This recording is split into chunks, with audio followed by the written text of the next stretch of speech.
No programa de hoje nós vamos falar muito de questões sociais no Brasil, inclusive reforma agrária. O nosso convidado conhece profundamente desses assuntos, ele é um guerreiro, um verdadeiro batalhador pela melhoria das questões sociais no Brasil. É o bispo Dom Tomás Balduino, frade dominicano, que hoje mora em Goiânia. É uma verdadeira legenda na Igreja Católica, Igreja Progressista, com fortíssima atuação aí, não é de hoje, já há muitas décadas atrás, nas áreas sociais, inclusive em relação à reforma agrária. Grande prazer tê-lo aqui conosco, Dom Tomás. Participam do programa de hoje, conosco participa o jornalista Orion Teixeira, editor de política do jornal Hoje em Dia. Prazer, Orion. Prazer. Conosco novamente Maria Caiafa, da TV Comunitária, co-produtora e co-editora desse programa. Prazer, Caiafa. Conosco hoje, voltando ao programa, Dr. Didier Edivaldo Farias, fundador da TV Comunitária e presidente da ABCCom, Associação Brasileira de Canais Comunitários. Grande prazer, aliás, nos próximos dias você coordenando o Congresso Nacional, o encontro, o Fórum Nacional de Canais, TVs Públicas e Canais Comunitários. E conosco hoje o jornalista João Gualberto, do jornal Tempo. Prazer, João. Inicialmente, Dom Tomás, como é que o senhor vê o Brasil hoje? Olha, vejo de dois aspectos. Se você pega o Brasil, assim, cúpula governamental, eu vejo com preocupação, muita preocupação. Agora, olhando para as bases populares, sobretudo o universo onde eu vivo, convivo, é cheio de esperança. Talvez um momento até especial agora, depois de tanta decepção, esses movimentos populares começam a tomar um outro alento, né? Então, de um lado, sei lá, democracia, a tal de democracia, sim, de Congresso, de Executivo, até do Judiciário, que a gente, que dá preocupações, dá que pensar. O senhor faz alguma relação ao governo atual ou isso independe da questão estatal, da influência dos governos sobre isso? Olha, quando eu falo de decepção, é o governo atual. Eu falo em comunhão com o pessoal da terra, esperava outra coisa. Afinal, uma opção assim pelo agro, hidro, negócio, e um distanciamento do homem e da mulher da terra, dos negros, dos quilombolas, dos ribeirinhos, dos camponeses em geral. Digo que são mal vistos, mas não conto. Por que esse governo não correspondeu às expectativas do senhor e de tantos militantes sociais, inclusive particularmente a mim? Seriam as chamadas do tempo do Jânio forças ocultas ou forças não muito ocultas que impedem o governo Lula de realizar aquele sonho de quantos os elegeram? Força oculta sempre tem. E talvez isso seja uma referência muito respeitada pelo governo, pelos governos, né? Experimenta mexer, é só testar. Mas eu acho que há uma opção que vem de longe, no sentido desse desenvolvimento econômico, Brasil potência. Acaba que nosso país é um país economicamente adiantado e socialmente atrasado. Mais atrasado do que outros países latino-americanos. Eu coloco aí Equador, Bolívia, do ponto de vista social, dando salto de qualidade, né? E aqui, menino...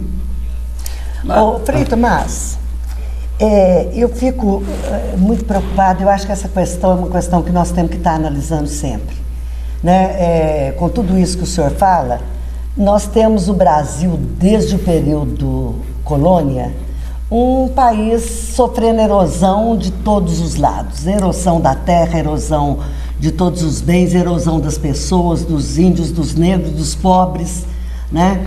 E sendo criado toda essa questão do instrumental do Estado para realmente abafar todas as caminhadas da nossa população e tal. Hoje chega ao governo uma pessoa que despertou muitas esperanças em muitos de nós, outros estão vários níveis de decepção em relação ao governo. Eu lhe perguntaria, como que o senhor avalia essa questão da governabilidade, do problema do brasileiro hoje eleger em vários locais executivos com compromisso, com formação, e os legislativos tão conservadores, e vamos usar até uma palavra que não é muito boa para televisão não, mas eu gosto de vez em quando, tão podres, né? Como o que nós temos hoje em grande parte do nosso Congresso. Como é que um presidente faz para governar no tipo de país que nós temos, no tipo de organização política que nós temos, com um Congresso, na sua maioria, tão vagabundo como é o nosso?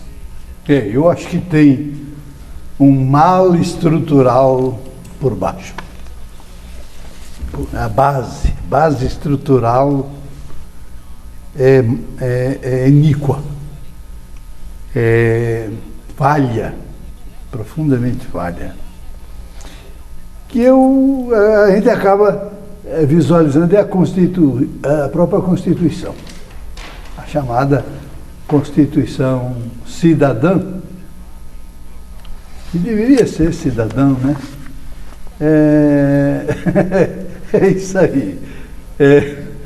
E ela acabou sendo uma Constituição feita por congressistas votando, legiferando em causa própria. Em causa própria. Isso o Sarney que é o responsável por isso. Porque poderia ser uma constituinte de constituintes, Sim. de pessoas do povo, da sociedade, eleitas para aquilo. Chegava lá, votava, voltava depois para o seu lugar. Sim. Ali o Aquela constituinte Sarney, exclusiva, constituinte exclusiva, por exclusiva, exemplo, com pessoas da sociedade da civil, dos sociedade. movimentos sociais. As pessoas Sim. que pensam o Brasil, que esperam o Brasil dos nossos sonhos, e iriam. Sim. Né? Como aconteceu na Equador. Imagina que diferença. Sim. Que diferença. Compara uma com outra. A gente tem vergonha da nossa Constituição. Mas antes do João perguntar, me dá só uma deixa aqui. O Sarney está ameaçando, ou melhor, está prometendo renunciar, deixar a vida pública. Dizer, porque ele também está decepcionado com o Congresso. Claro, que deixar no Sarneyzinho e nas mãos da Rosiane, né? Desculpa, Tipo da coisa, já fez aquele mal, o resto que ele fizer, por mais bem que faça, não cobre. E lembrando que ele foi eleito governador do Maranhão pela primeira vez em 66, ou seja, são 43 anos. Mas, Dom Tomás, voltando a falar do presidente Lula, enfim, que vivia ali junto com movimentos sociais desde o começo dos anos 80, movimentos sindicais, o senhor, dentro também desses movimentos, como é que o senhor percebe o que era o militante, o sindicalista, o candidato, do que é o presidente hoje já há 7 anos? Existe um momento em que o senhor se sentiu decepcionado, por exemplo, com a questão agrária, por exemplo, quando o senhor percebeu que ele frustrou a expectativa de vocês? Os momentos têm diversas apreciações sobre os momentos e diversos apreciadores. Até hoje tem gente esperando, né? Pra você ter uma ideia, esperando que haja uma volta, talvez no finalzinho, né? No apagar das luzes. Eu, se você quer minha opinião, eu desde o início, desde o primeiro momento, desde aquele seminário sobre a reforma agrária que nós fizemos na Câmara, com o CNASE, com o Fórum Nacional de Reforma Agrária, que eu fiquei. Não era. Não se podia contar. Isso no primeiro mandato? Primeiríssimo. No comecinho do primeiro mandato? Comecinho do primeiro mandato. Antes de elaborar o tal Programa Nacional de Reforma Agrária, que foi elaborado um pouco assim, tomado de assalto pela equipe do Plínio Arruda Sampaio, né? Apresentou, o governo cortou 50% e desses 50% executou a metade. Agora, doutor Tomás, eu às vezes também critico o governo Lula, mas eu converso, volta e meia, com ministros, com pessoas próximas a ele, e eles me alegam o seguinte: uma coisa é governar e a outra coisa é ter o poder. E às vezes eles me dizem, olha, o presidente Lula não tem 100%, nenhum presidente brasileiro tem 100% de poder, ele tem 40%, 50% do poder, porque o poder, uma parte do poder está na mão do sistema bancário, dos latifundiários, do legislativo, de indústria farmacêutica, donos de ônibus, enfim.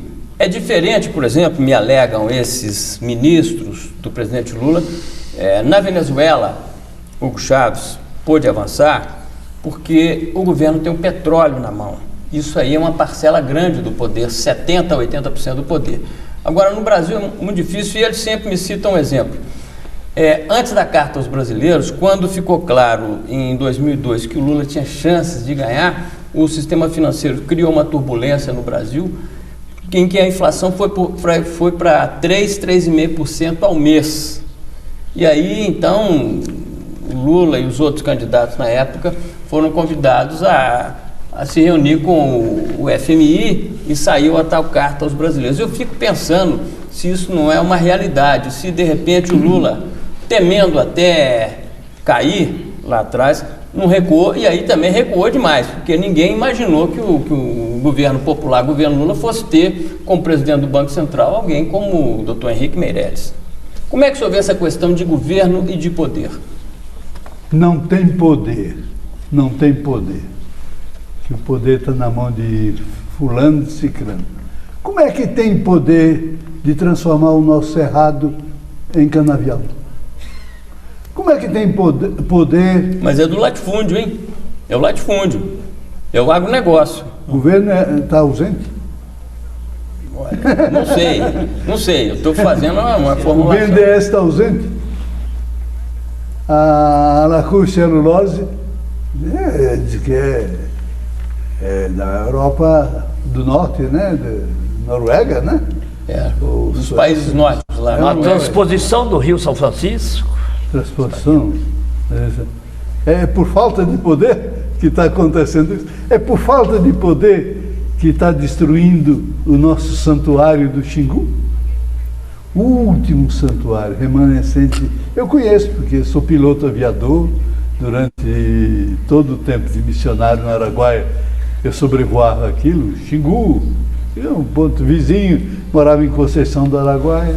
A soja já está na fronteira lá? Tá. E se houver... E o Xingu vira um lado. Se houver a beleza, a lindeza que Deus fez para nós, transformado em hidrelétrica. Tem uma hidrelétrica, como é? Monte Santo?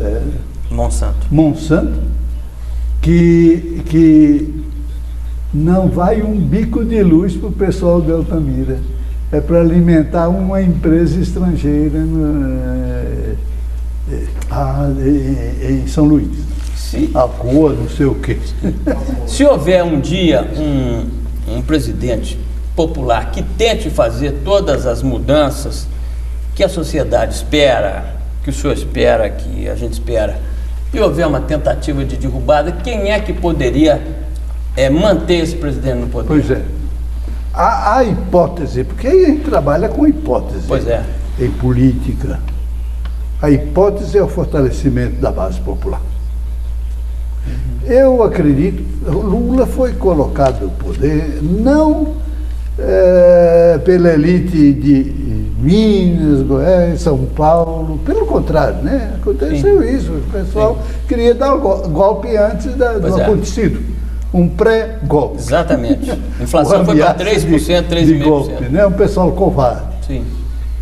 Agora, eu acredito que aquele pessoal que pôs, se houvesse o mínimo aceno, né, de chamar, de convocar, isso aconteceu até sem aceno na Venezuela. deram o golpe no Chávez, né?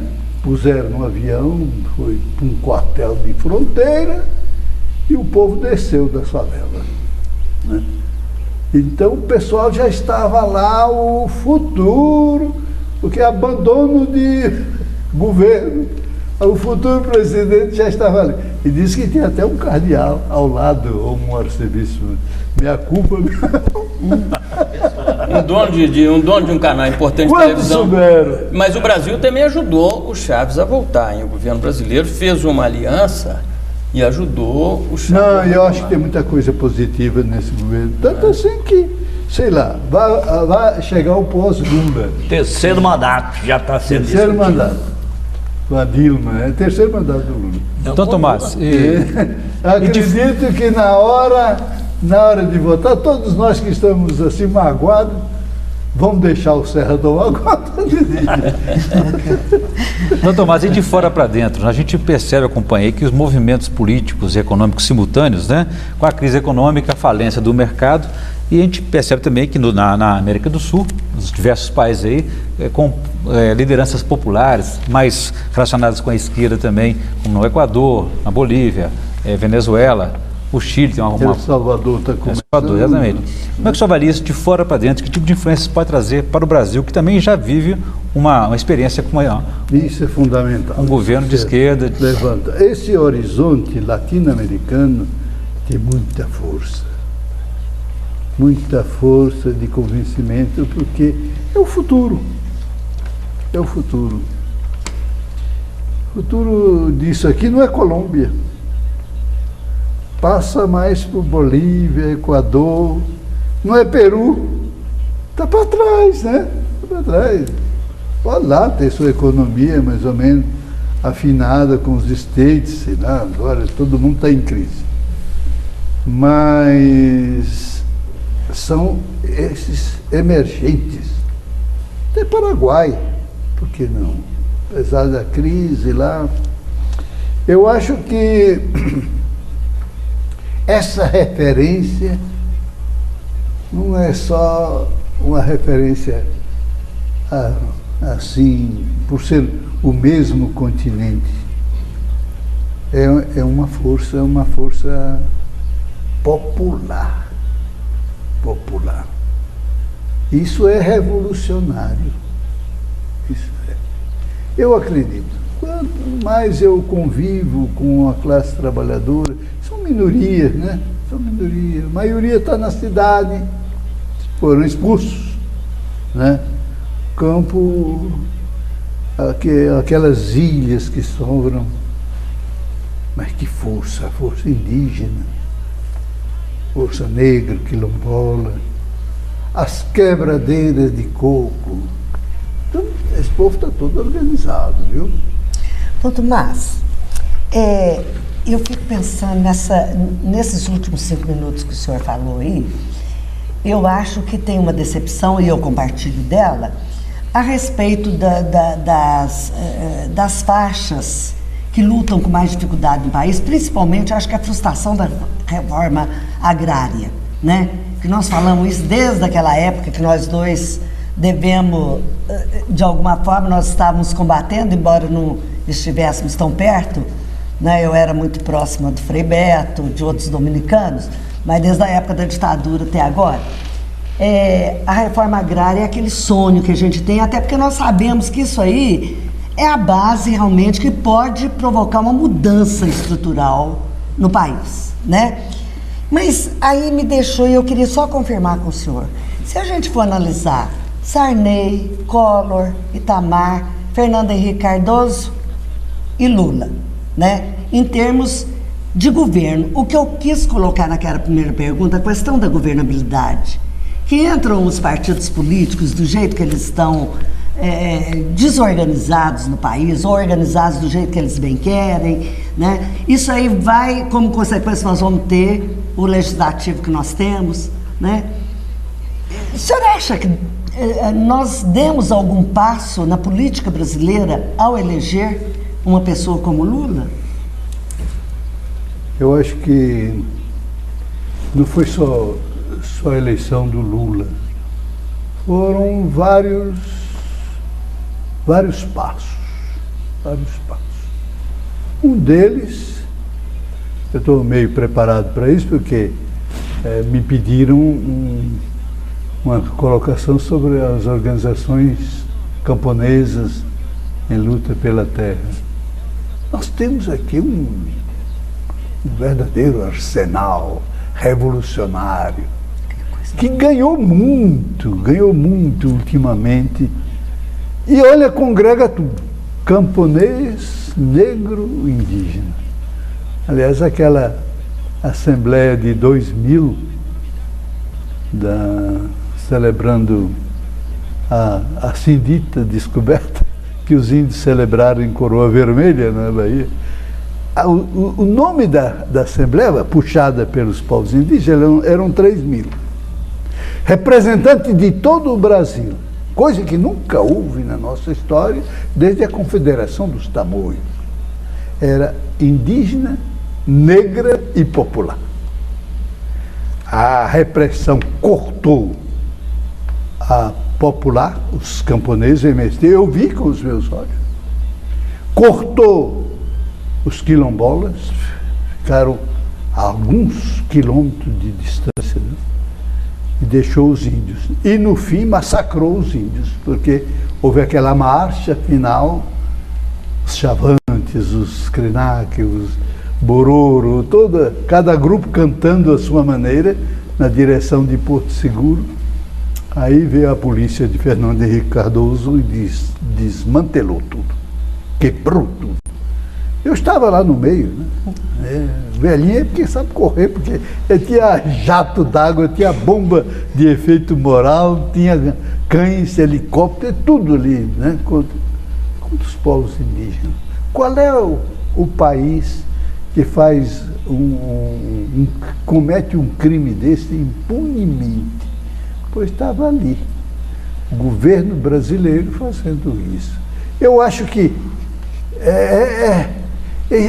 essa força está muito presente. O Comblan, que eu acho que é um dos teólogos mais inteligentes do mundo. Polêmico, padre Comblan. Polêmico. Ele diz assim: o governo tem que ter duas coisas. Talvez isso responde a sua preocupação, Caiafa. Tem que ter o líder e tem que ter a base popular, né? Não basta ter uma coisa só, precisa ter um líder, né? Então, eu acho que aqui a expectativa é justamente porque colocou um líder e que continua afinado com essa base, mas até certo ponto só, né? Essa avaliação vai do senhor... ver que ele não sabe ainda que a base já está segurando as pontas, né? Sabe tudo. Sabe? Essa avaliação sobre o poder público e o poder privado, essa aliança contra essas minorias, continua ainda... Continua muito forte. Muito forte. Muito forte. Aquilo que aconteceu na ditadura, é o José de Souza Martins que diz isso. O golpe militar de 64 foi dado não exclusivamente, mas sobretudo contra os trabalhadores rurais. Esses militares, eles fazem besteira, mas não são idiotas. Bobos não. Não são bobos. Ele lê a história, inclusive marxista, dos teóricos, né? Sabe que a revolução vem a partir da terra, a partir do campo. Eu acho só que eles fizeram a Revolução de 64, mas entregaram o poder para os tecnocratas e para grandes empresários. Eu até já discuti isso com alguns militares. Eles mas é a opção deles. Eles estudam muito política e estudam um pouco economia. E para os sindicalizados e os trabalhadores rurais, pancada. Desaparecimento. Agora, nós não podemos tirar aí da turma dos militares os civis também que têm a mesma. Sim. Quer dizer, a direita organizada. Às vezes são piores. Né? que dá sustentação para esse tipo de aquele coisa. pessoal Às da vezes até marcha, coloca o militar na frente. marcha pra- com Deus pela família, propriedade. Tradição, família e propriedade, Tradição, TFP. família. Nós estamos São terminando. piores. Sim. E tem um belo livro do René Dreyfus. A Heloísa Starling fez um livro semelhante, analisando Minas Gerais. René Dreyfus analisa o Brasil, mostrando o que estava por trás do golpe de 64, as articulações, inclusive, empresariais brasileiras e multinacionais. Elaboradas René- aqui nesse chão. Sim, eu sei. Aqui nessas- Ele foi professor da nessas UFMG, eu Minas conversava Gerais. muito com o René Dreyfus e Heloísa Starling pegou Minas Gerais também num belíssimo trabalho. Nós estamos terminando o primeiro bloco, mas eu sei que o Didi Edivaldo Farias quer fazer uma pergunta. Eu queria que você deixasse a sua pergunta e na volta do próximo bloco, Dom Tomás responde. Pois não. Doutor Tomás, o senhor mencionou a Constituição. Eu, de uns dias para cá, resolvi andar sempre com um exemplar dela, porque o brasileiro completamente esqueceu. Isso aqui devia ser a Bíblia, o livrinho de cabeceira de todos os brasileiros. Que, embora não seja uma Constituição ideal, mas eu considero uma boa Constituição. No capítulo dos direitos e deveres individuais e coletivos, uma pena que isso quase tudo seja letra morta, porque os direitos fundamentais estão aqui assegurados pela Constituição, não são cumpridos, né? Mas entre esses direitos consta aqui é garantido o direito de propriedade, e no item 23 do artigo 5º diz que a propriedade atenderá à sua função social. Eu Isso tentando regionalizar. É a joia da Constituição e Isso aqui. Tentando regionalizar um pouco essa conversa, para o senhor responder, se não for possível, desse bloco no próximo. No próximo. Aconteceu aqui esta semana, no município de Campo do Meio, lá perto da terra natal divisão da de Caiapa, município no sul de Minas, uma reintegração de posse, que de uma forma assim totalmente absurda para quem lê a Constituição. Foi concedida a liminar em terras que estavam ocupadas por algumas famílias, terra que pertenceria a uma usina falida, e com a liminar de desapropriação de uma certa área de terra, mais de 300 policiais militares, não sei se tinha civis, invadiram as outras terras, os outros acampamentos, cerca de 3, onde estavam mais ou menos 40 famílias assentadas. Chegaram com tratores, com todo o arbítrio possível, destruíram toda a produção que estava para ser colhida, só de feijão eram cerca de 1.800 sacas que seriam colhidas brevemente. Destruíram tudo, naquela base de antigamente, dos tempos de 64, na violência, na ditadura e tal. Onde entra aí, como vê o senhor que foi um dos criadores da Comissão Pastoral da Terra, que continua sendo a grande liderança da CPT, como é que enxerga isso? Há um crescimento da repressão do agronegócio ou dos poderes constituídos contra os campesinos? Eu queria que Dom Tomás respondesse em 1 minuto na volta do próximo bloco.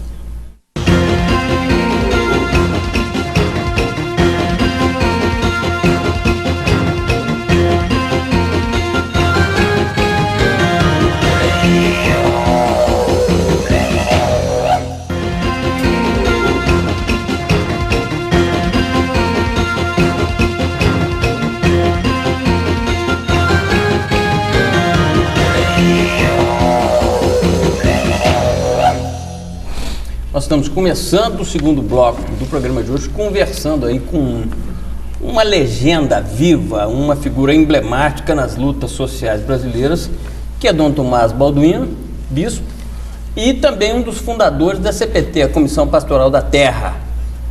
E no final do bloco passado, o doutor Didi Edivaldo Farias deixou uma pergunta para Dom Tomás. Eu queria que você a resumisse, por favor.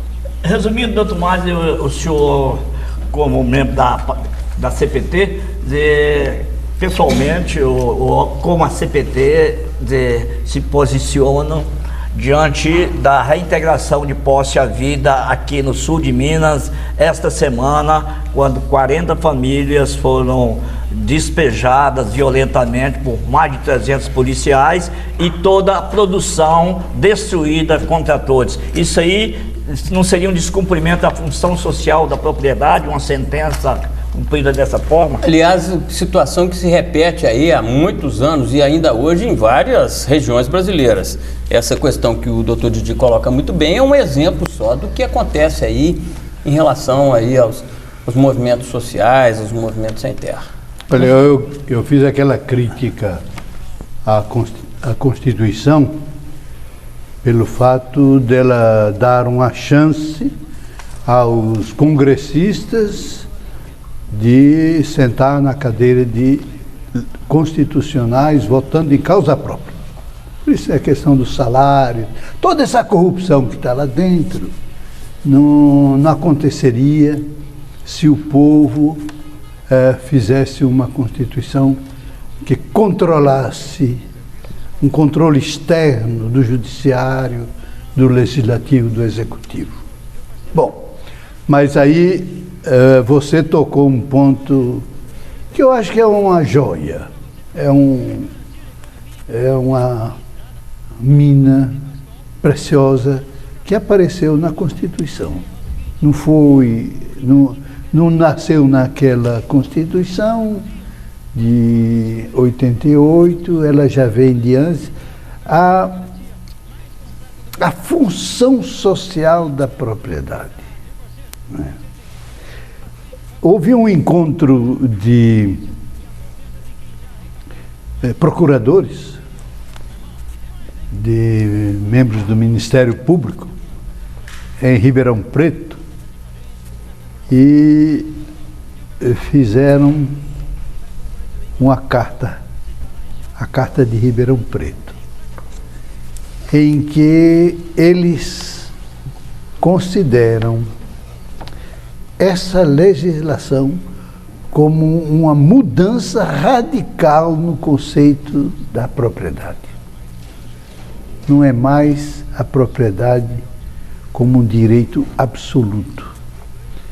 Ela tem uma função social. Ela deve cumprir a sua função social. Quer dizer, no conceito, isso se tornou anterior ao direito de propriedade. É que muitos juízes não levam a sério.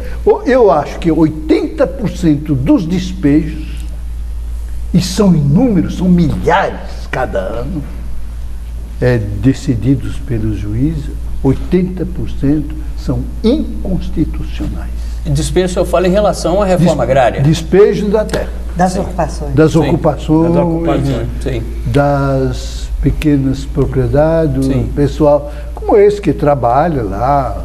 Isso acontece, não foi só no sul de Minas que aconteceu. Lá, por exemplo, ficou famoso o despejo do Prado, em Pernambuco.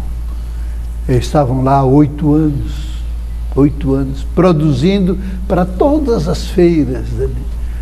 Por não sei que cargas d'água, o senhor de engenho ganhou na justiça e lá foi o trator. Passando por cima das casas, já eram casas. Sem direito a recurso. Sem direito a recurso. Passando por cima das plantações. Dom Tomás, Que raiva que esse povo tem do produto, né? Da mão carinhosa de homens e mulheres e crianças e idosos trabalhando a terra, né? Para ver aquilo produzido. Dom Tomás, como é que Eu não sei se é raiva, desculpe só, não sei se é raiva do produto ou raiva de ver, por exemplo, a reforma agrária dando certo. Ou raiva de ver o lavrador e a lavradora crescer. Exatamente. É a luta de classe. Sim.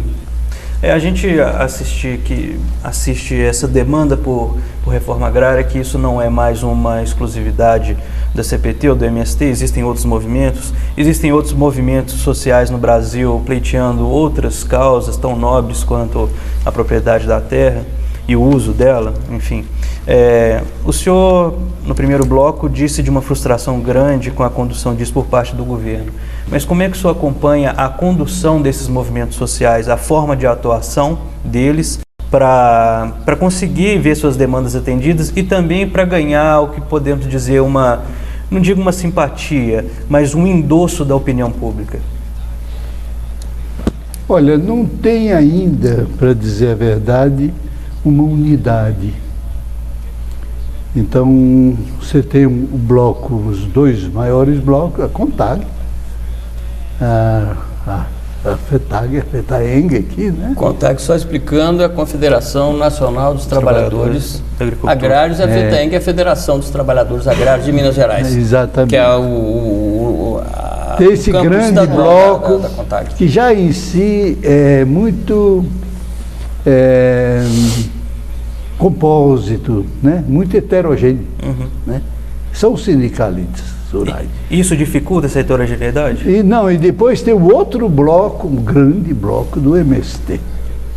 Aí vem as diversas organizações, inclusive organizações indígenas, nacionais. Agora, o que eu digo é que não tem ainda um tipo de confederação de todos esses movimentos, no sentido de ser um fórum. Existe o Fórum Nacional de Reforma Agrária, congrega apenas umas 30 entidades, né? Seria preciso para justamente ter critérios de andamento, de relacionamento com a sociedade civil, de procurar, quem sabe, evitar arestas, preparar caminho para conquistar mais simpatia. Falta isso, né? Talvez não seja um grande mal em si. Doutor Tomás, voltando à questão colocada pelo doutor Edivaldo ali, a respeito desse padrão histórico de repressão, de truculência sobre os trabalhadores na questão especialmente agrária. Como é que o senhor avalia a repercussão que teve? Porque sempre quando acontece com os trabalhadores, é notícia aqui, depois desaparece. Temos aí o caso emblemático do massacre dos Carajás, de Carajás. Eldorado. Eldorado de Carajás. E como é que o senhor avaliou a repercussão do assassinato da freira norte-americana, Dorothy Stang, nesse conflito da terra no Brasil? Foi internacional. Então, eu acho que o conflito já é feito para ser abafado. É feito na mata. Esse foi feito na mata, no esconderijo.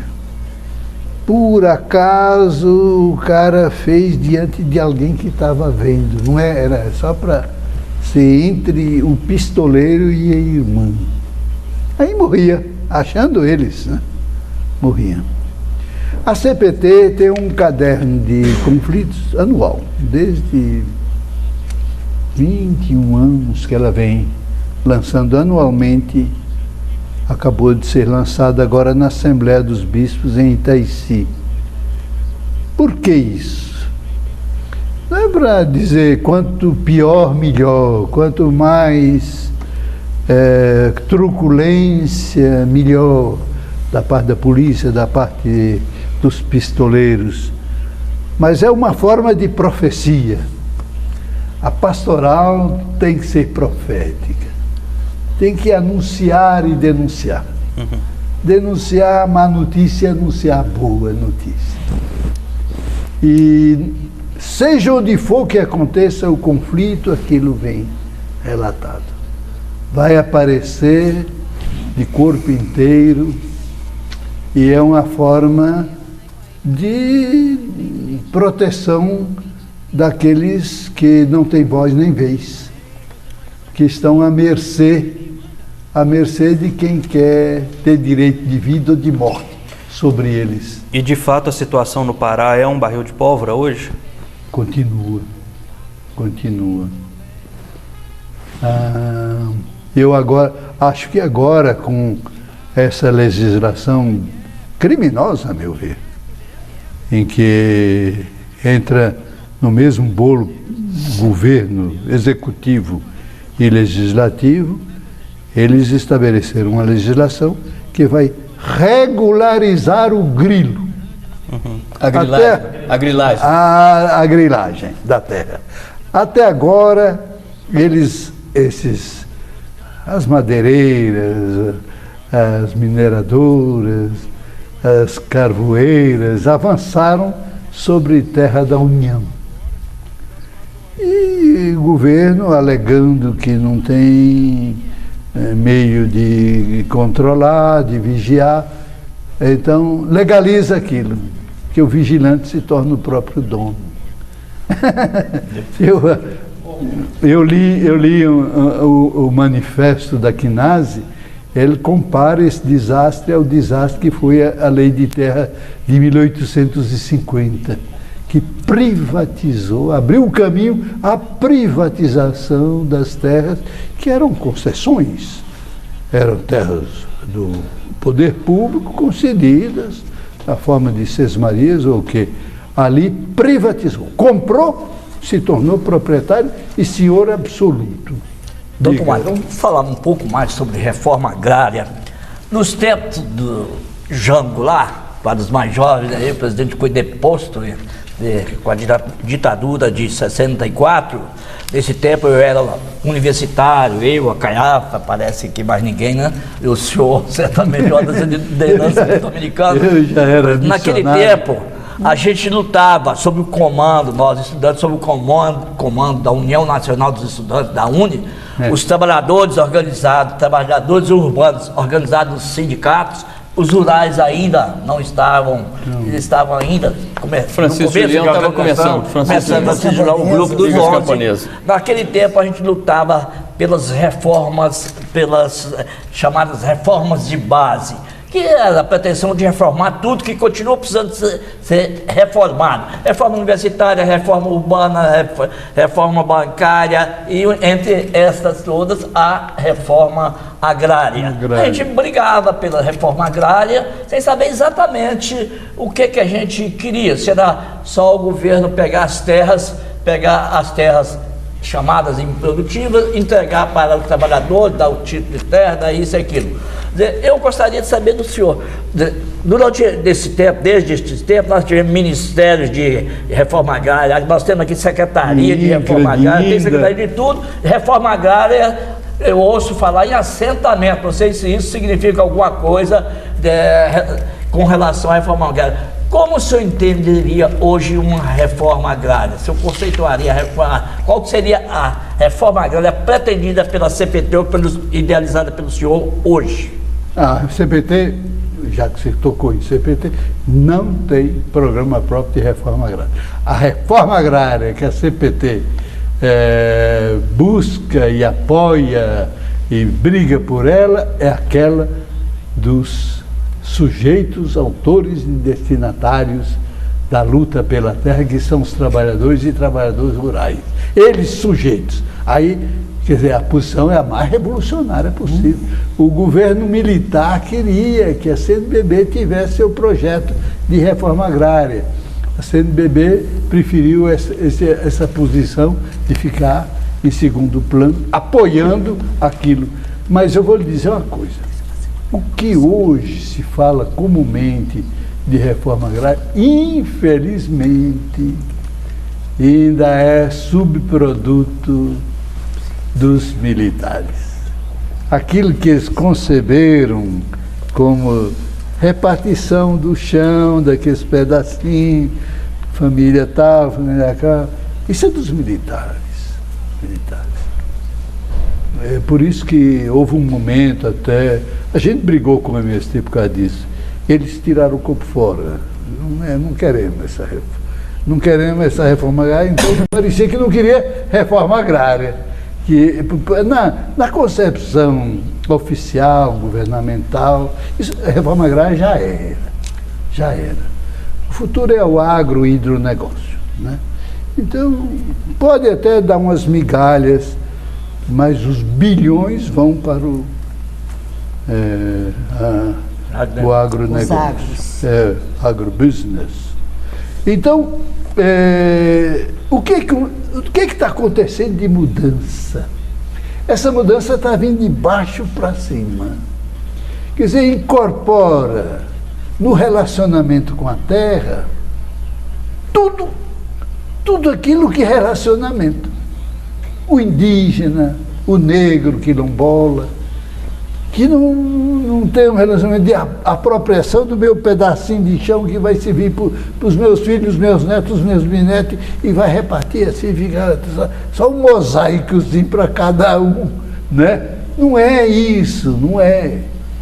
Como a reforma agrária, o que é uma reforma agrária para o seringueiro? Já que para ele o importante é a árvore. E o relacionamento é com a árvore. Então, é um conceito análogo, como a gente diz em filosofia. É um conceito abrangente. É como os ribeirinhos, né? Eles têm um relacionamento com o lago, com o rio, né? Vai dividir aquilo? Não cabe. Agora, alguma coisa tem que ser dividida, porque o pessoal faz questão de ter o seu lado, dá para ele. Mas o normal seria uma concessão. Isso que seria ideal. Uma concessão de um relacionamento comunitário, sei lá. Dá o direito de uso. Hein? Dá o direito de uso. De uso, exatamente. Né? Eu acho que isso está crescendo, essa concepção. A quebradeira de coco, né? É o relacionamento com o babaçu. É uma área muito grande de babaçu no Brasil. Quer dizer, não fica só restrita ali o Maranhão. Onde houver babaçu, mesmo que seja em propriedade de outro, está relacionado com as quebradeiras de coco. Ô, Dom Tomás, infelizmente o nosso programa está chegando no fim. E eu sei que tem muita gente que conhece o senhor, que nós não vamos precisar apresentar. Mas nós queremos atingir exatamente aquelas pessoas que ainda não têm todas as informações que nós trabalhamos aqui. Eu queria que o senhor falasse rapidamente para as pessoas que estão nos ouvindo quem é o Dom Tomás Balduino, como que foi essa sua carreira de dominicano a bispo. Como é que aconteceu isso, passando pelas principais...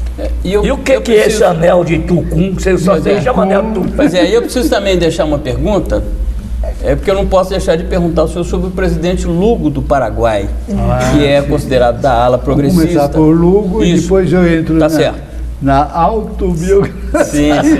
É rapidinho, só para as pessoas saberem quem é que falou isso tudo aqui. O Lugo representa uma tentativa de quebra de 60 anos de ditadura do Colorado, do Partido Colorado, e ditadura também militar, destroço, né, dos militares sobre o povo. Sim. É um país, Paraguai, a gente tem uma ternura muito grande, porque é vítima de uma apunhalada, inclusive do Brasil, junto com o Uruguai e a Argentina, sendo que a Inglaterra, que estava interessada no golpe, não se sujou as mãos. A Guerra do Paraguai. A Guerra do Paraguai. O povo até hoje vive assim, porque eles tinham metade do Mato Grosso do Sul, ou quase todo o Mato Grosso do Sul, era deles. Foi tomado por direito de vencedor de guerra. É uma impostura terrível, histórica, né? Então surge um homem, surge lá, que congrega justamente essa expectativa, e logo vem o golpe. Aconteceu um golpe. A imprensa aqui, eu controlei a Folha, deu 3 dias depois, um golpe de um general que denunciou o golpe. Ele então abafou. Vocês não sabiam disso, né? Pode ser que saibam, não.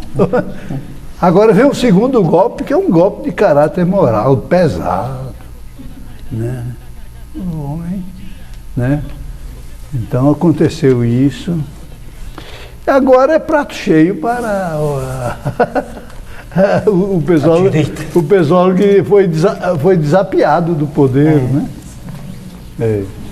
Então está nessa situação. Eu acho que é possível recompor com duas frentes. Primeiro, a pessoa do Lula, do Lugo, desculpe a similitude, não de história. Pessoa dele, quer dizer, eu acho que ele é preciso abrir o jogo. Então, quem sabe, diante do povo, ele tem uma situação até social, né? Clara, sem ambiguidade, né? Então, isso é ele. E eu acho que dá para trabalhar. Outra coisa é a base, Guarani, que está cobrando, né, que o homem, assim, então, as promessas, não pode. Isso não pode ficar atrás. Agora, quem puder ir lá e falar com ele, ou então conversar, né? Eu rezar para que isso aconteça, porque esse é o segundo golpe em cima do homem. Se isso surtir efeito, o retrocesso é para mais 50 anos.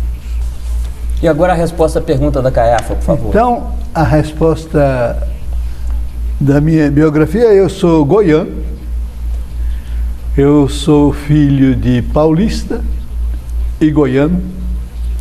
Meu pai estudava medicina no Rio, depois virou juiz em Goiás. Ele foi juiz até se aposentar. Minha mãe é da família Ortiz, de Taubaté. Eu sou primo de Monteiro Lobato. Sou primo do Plínio Arruda Sampaio. Né? Nós somos primos dos Ortiz dali. E a minha família são 3 padres, tios, 2 maternos e um paterno. De maneira que eu nasci padre. Desde criança, assim, eu celebrava a missa, o pessoal me dava uma pedra de açúcar, aí a missa estava garantida. Criança, né? Depois entrei no seminário com os dominicanos franceses de Formosa,